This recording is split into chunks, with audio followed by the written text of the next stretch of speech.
நான் என் பிள்ளை சரிப்பட்டு என்னென்னமோ முயற்சி எடுக்கிறேன். I am trying to do something.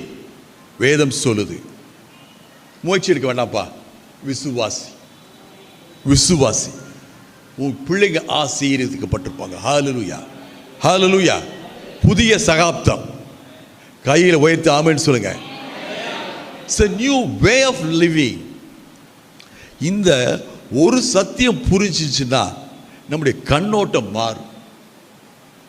பிரச்சனையில் வேறு விதமாக அணுக தோங்குறோம்.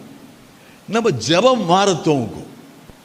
இன்னமும் என் ஆண்டவரோட நான் ஒரு எதிரியோட போராடுற மாதிரி போராடி ஜெபிக்கிறேன். நான் இந்த சத்தியம் புரிச்சு, ஆண்டவரே, எபேசியர் 2:8 சொல்லுது, கிருபையினால எல்லாவற்றையும் செய்து முடிச்சுட்டீங்கப்பா. நான் செய்ய வேண்டிய ஒரே ஒன்று காரியம் தான், விசுவாசனால் பெற்றுக்கொள்ளும் ஆண்டவரே. இது சுத்த ஈவு ஆண்டவரே. It's a gift.